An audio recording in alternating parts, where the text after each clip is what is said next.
यार। जी।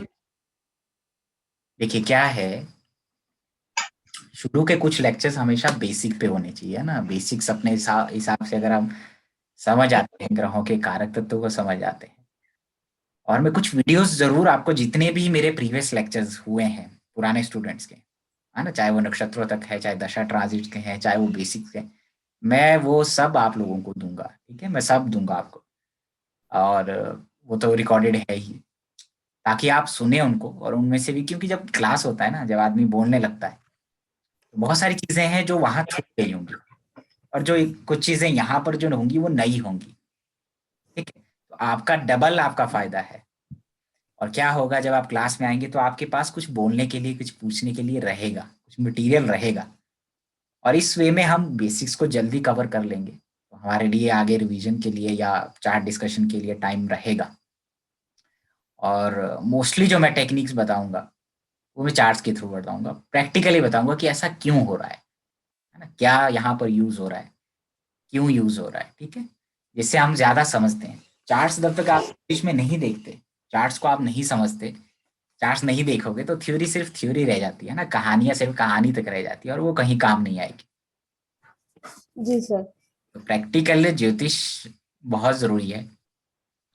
और मेरे पास सिर्फ प्रैक्टिकल ही है, कहानियां बहुत कम है ना। जितना होगा हम चार्ट को डिस्कस करेंगे, चार्ट के थ्रू, चाहे वो 500 चार्ट हो जाए। हमें समझ में आती है चीजें कि अच्छा ये क्यों हो रहा है। दूसरा, ज्योतिष आप लोग कर रहे हैं, आप लोगों ने कोर्सेज किए भी होंगे। आज आपका पहला लेक्चर है मेरे साथ। धीरे धीरे हम रफ्तार पकड़ेंगे। हो सकता है आप लोगों को, बहुत सारों को बेसिक आता हो, आप सोचेंगे सर क्या पढ़ा रहे हैं, बोरिंग हो रहा है। लेकिन जो नए हैं, बिल्कुल नए हैं, जिन्होंने नई शुरुआत की है, उनके लिए बहुत जरूरी है। और ज्योतिष में ज्यादा घबराना नहीं। ठीक है, ग्रुप बनाया हुआ है, ग्रुप इसलिए बनाया हुआ है कि जब मैं चार्ट डालूं वहां पर, तो आप अपने व्यूज वहां पर दें। मैं चाहता हूं कि आप लोग एक्टिवली पार्टिसिपेट करें, कि सर आपने ये बोला था तो ये हो सकता है। ठीक, हम पूरे चार्ट्स पे नहीं जाएंगे कि क्या एक्चुअल में प्रेडिक्शंस क्या है। हम हमेशा प्रोबेबिलिटी को ढूंढेंगे। जब हम बेसिक्स करेंगे तो प्रोबेबिलिटी को ढूंढेंगे लॉजिक के साथ, कि भाई एरीज में कोई प्लैनेट बैठा हुआ है, इसका क्या प्रभाव हो सकता है, इसका एनर्जी ऐसा है, इस प्लैनेट का एनर्जी ऐसा है, एरीज का एनर्जी ऐसा है। ठीक है, तो ये चीजें हो सकती है। ठीक है, हमें इसको ऐसे करेंगे। फाइनल प्रेडिक्शन तो आपको सबको मालूम है कि हम लोग फाइनल प्रेडिक्शन हमेशा बहुत सारी चीजें, डिस्पोजिटर देख के, नक्षत्र देख के हम लोग करते हैं। ठीक है, लेकिन प्लेनेट और साइन का एनर्जी, कारक तत्व तो बहुत इंपॉर्टेंट है। कारक तत्व को ब्लेंड करना आ गया तो सब कुछ आ जाएगा। और धीरे धीरे हम आगे बढ़ते हैं। ज्योतिष में टाइम लगता है। अगर आप ये सोचें कि एक कोर्स कर लिया हम ज्योतिषी बन जाएंगे, ऐसा नहीं है। ज्योतिष अपना टाइम लेती है।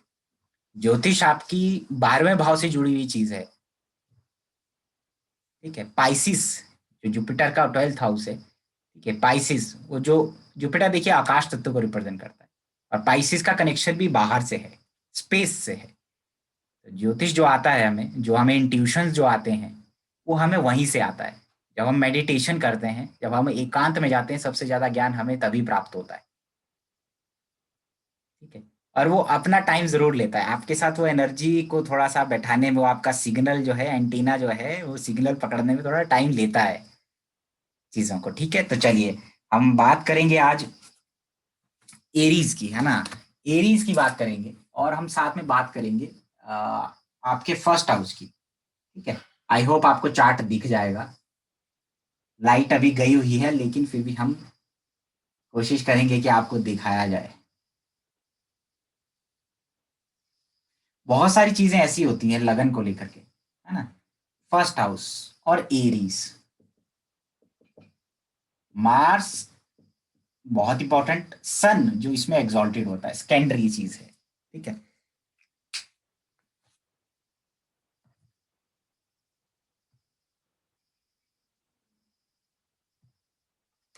ठीक है, देखिए एरीज जो है, ठीक है, एरीज कालपुरुष कुंडली की पहली राशि है।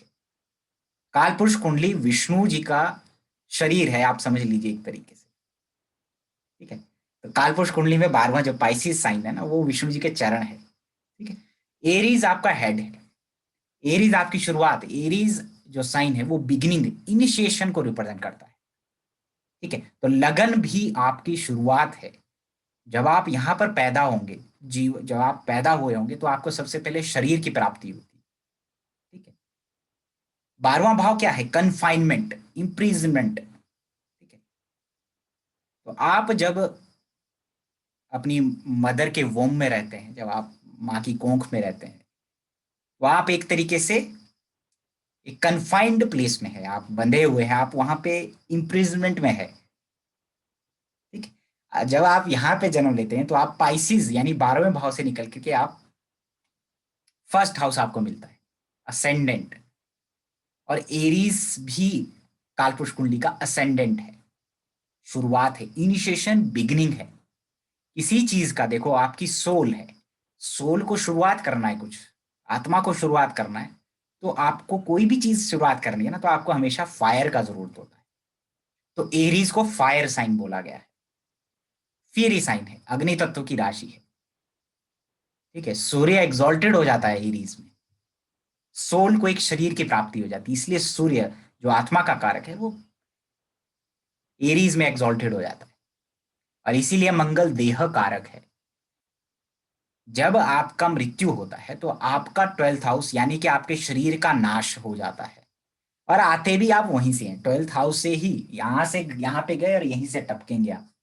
हम सब यहीं से टपकता है आराम से।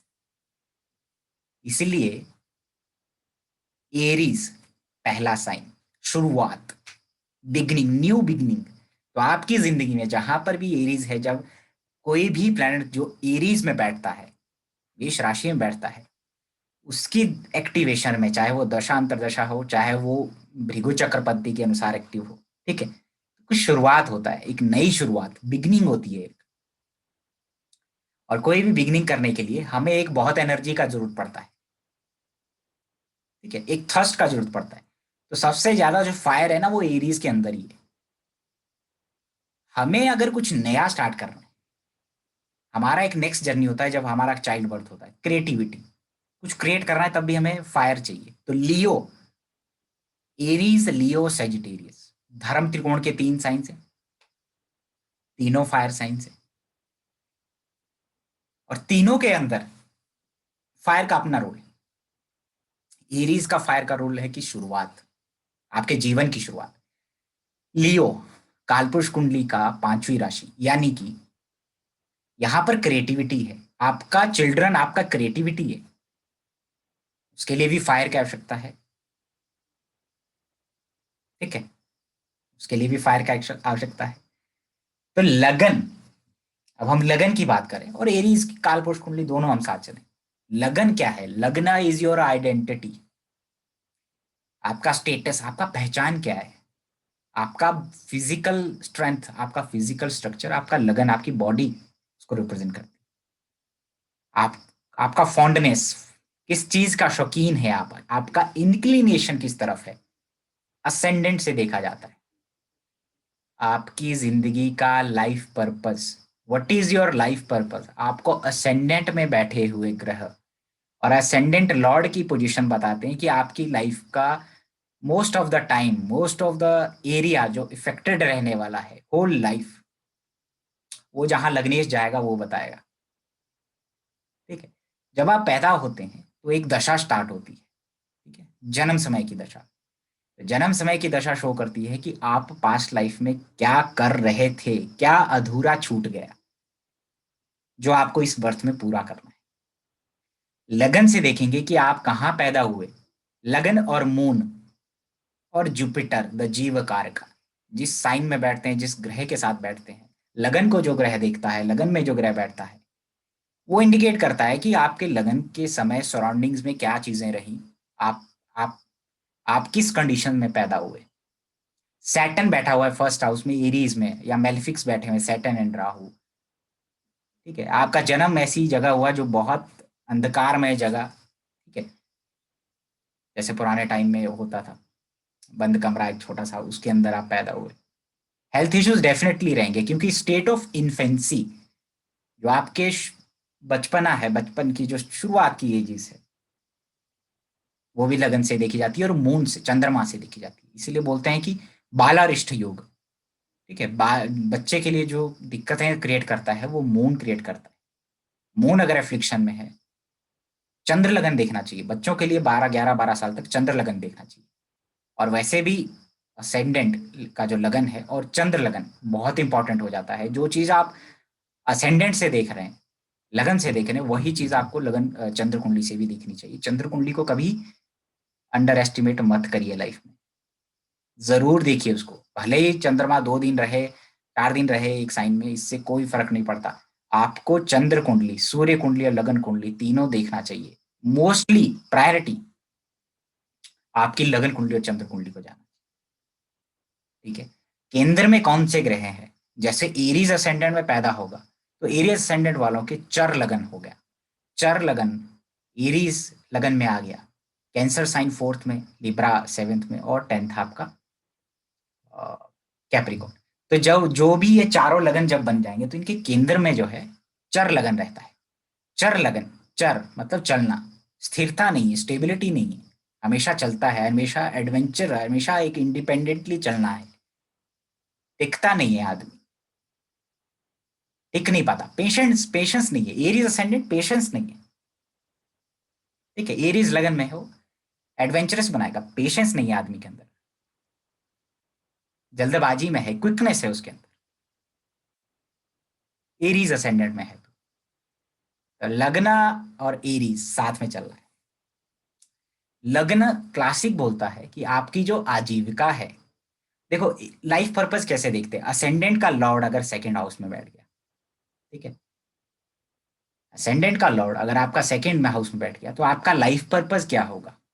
What is second house? Second house आपका फैमिली है, फूड, बैंक बैलेंस, बैंक को रिप्रेजेंट करता है सेकंड हाउस। जो चीजें आप एक्युमुलेट करते हैं, जो चीज आप एक्युमुलेट करते हैं वो सेकंड हाउस है। और आपका फर्स्ट हाउस सेकंड हाउस पे डिपेंड करता है। आपका बॉडी, फिजिकल बॉडी इस पे डिपेंड करता है, फूड पे, सस्टेन, आपको फर्स्ट हाउस की सस्टेन करना है अगर आपको, तो आपको सेकंड हाउस का जरूरत पड़ता है। सेकंड हाउस खराब है, खाने को अच्छी चीजें नहीं मिलेगा, अच्छा नहीं खाएगा, तो फर्स्ट हाउस पे इफेक्ट आएगा उसका, इम्पैक्ट आएगा। ठीक है। तो आपको फर्स्ट हाउस के सर्वाइवल के लिए, एरीज जो साइन है, फर्स्ट हाउस जो है ना वो आपका सर्वाइवल, एरीज सर्वाइवल का साइन है। लगन में बैठे हुए ग्रह की जब दशा अंतरदशा आती है, लगन में बैठा हुआ ग्रह जब एक्टिवेट हो जाता है, चाहे वो भृगु चक्रपति से हो, चाहे वो दशा ट्रांजिट से हो, तो आदमी का स्टेटस चेंज हो जाता है, आदमी का नाम चेंज होना स्टार्ट हो जाता है, आदमी का अपीयरेंस चेंज होना स्टार्ट हो जाता है। ठीक है। बिकॉज लगना इज योर आइडेंटिटी। लगना जो आपका नाम है, लगन रिप्रेजेंट करता है आपका नाम क्या है। नाम खराब, लगन खराब तो नाम खराब। फर्स्ट अपीयरेंस में जो first impression is the last impression, लगन से देखा जाता है। लगन जितना मजबूत होगा आदमी का फर्स्ट इंप्रेशन उतना सही जाता है। लाखों में भीड़ में खड़ा हो जाएगा, लगन, एक व्यक्ति का लगन, लग्नेश लगन में है और उसका लग्नेश 12वें भाव में है, तो लाखों में दोनों खड़े कर दिया जाए, तो जिसका लगन लगन में रहेगा, लग्नेश लगन में रहेगा, उसको आदमी का पर्सनैलिटी से ही उसको जज कर लेगा। ठीक है। लग्नेश लगन में हो तो आप जो खाते पीते हैं आपके शरीर को लगता है। लग्नेश अगर 12वें में हो, छठे 8वें में हो, तो संभावना कम रहती है। खास करके अगर 12वें भाव में हो और शनि से संबंधित हो। शनि से क्यों? शनि 12वें भाव का कारक है।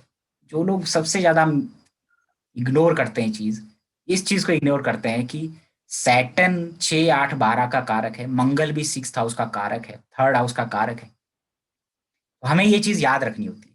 सेपरेशन जब भी कोई चीज का होता है, सेपरेशन अगर आपकी लाइफ में है, किसी भी आदमी से है, ठीक है, लॉसेस हैं, तो उसका सैटर्न से कनेक्शन होना चाहिए। सैटर्न को जरूर देखना चाहिए।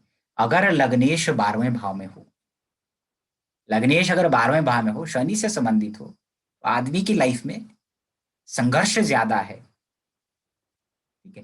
फिजिकल बॉडी में दिक्कत आएगा उसको मेंटेन करने में। और सैटर्न डिस्क्रिमिनेशन को भी शो करता है, याद रखिएगा, सैटर्न डिस्क्रिमिनेशन को भी शो करता है। तो अगर लगन लॉर्ड 12th हाउस में हो, सैटर्न के एस्पेक्ट में हो, सैटर्न देखता हो, सैटर्न के साथ हो, आदमी को डिस्क्रिमिनेट किया जाता है, अरे कैसा दुबला पतला आदमी है, अरे तू तो मोटा हो गया। ठीक है ना, डिस्क्रिमिनेशन को सहन करता है। दिक्कत करेगा उसको, उसका बॉडी का ग्रोथ उस समय पे नहीं हो, डिले कर देगा। सैटर्न का नेचर है डिले। और कोई भी ग्रह है चाहे वो राजयोग कारक है, अपना नेचर कभी नहीं छेड़ता छोड़ता। जैसे शनि मंगल राजयोग कारक हो जाएंगे तब भी वो मैलिफिक एस्पेक्ट, मैलिफिक वो क्रूरता रहेगी ही रहेगी।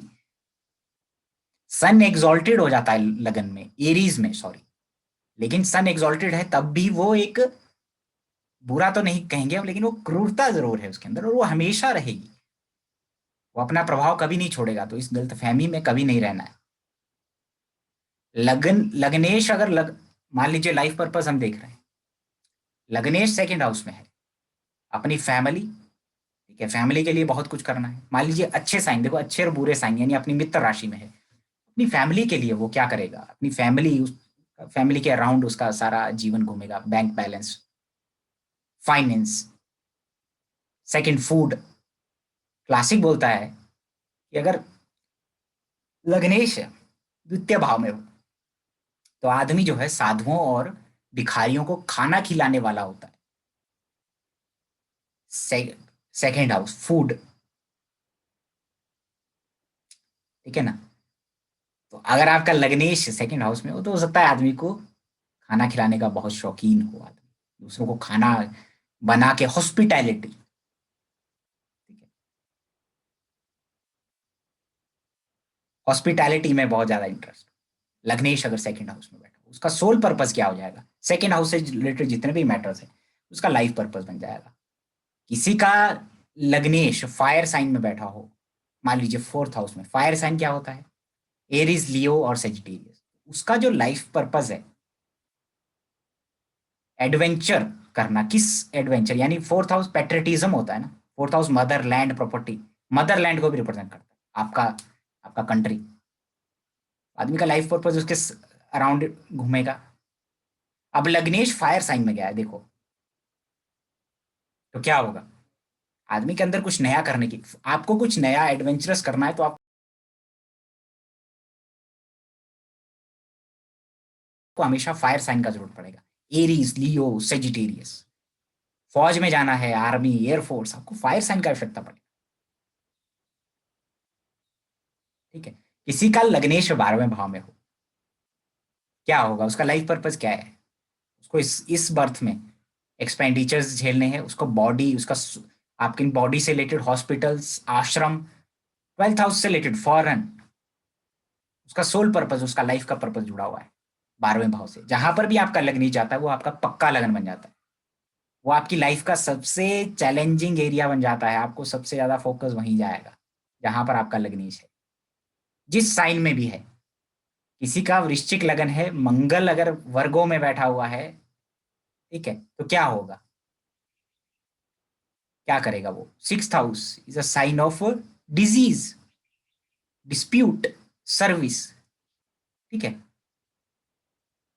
तो दूसरों के डिजीज से रिलेटेड, दूसरों के सर्विसेज, डिस्प्यूट से रिलेटेड उसका लाइफ पर्पज हो सकता है। अब 11वें भाव में चला गया तो बड़े लेवल, मास लेवल पे, ठीक है, या दूसरों के डिजीज और दूसरों के डिस्प्यूट से जो फायदा गेन कर ले, क्योंकि वृश्चिक लगन है, 11वें भाव में मंगल, साइन ऑफ वर्गो में बैठा हुआ है और मंगल वहां चला गया लग्नेश होकर के। तो क्या यूज किया यहाँ पे, लगन को यूज किया हमने, साइन को यूज किया और 11वें भाव को यूज किया। 11वां भाव लाभ का है, दूसरों के डिजीज से, दूसरों के डिस्प्यूट से जो फायदा उठा ले, sign of Virgo, blank chart, वृश्चिक लगन, ठीक है। तो जहां पर भी आपका लग्नेश है, आप देखिए आपका चैलेंजिंग एरिया वही रहने वाला है। जन्म की जो दशा है आप देखिए, मान लीजिए मकर लगन है और शनि की दशा चलती है जन्म से, वो, और शनि बैठा है 12वें भाव में। अब सेकंड का लॉर्ड शनि है, लगन का लॉर्ड शनि है, 12वें भाव में बैठा हुआ है। उसके कुछ कार्य, संभावना ये बन जाती है, जब आपका जन्म लगन की, जन्म की जो दशा है आपके सेकंड हाउस से जुड़ी हुई हो अगर, ठीक है, और मान लीजिए वो लग्नेश ही हो या लगन के साथ बैठा हुआ हो, लग्नेश के साथ बैठा हुआ है, ध्यान से समझिएगा चीजों, तो उसका पास्ट लाइफ में उसकी फैमिली से रिलेटेड कुछ चीजें छूट गई, फैमिली से रिलेटेड कुछ चीजें इस बर्थ में आप देखिए उसके ऊपर रिस्पॉन्सिबिलिटी फैमिली का ही रहने वाला है। सबसे ज्यादा एरिया प्रोमिनेंट उसकी लाइफ में फैमिली रहने वाला है। समझ में आया आपको? ठीक है?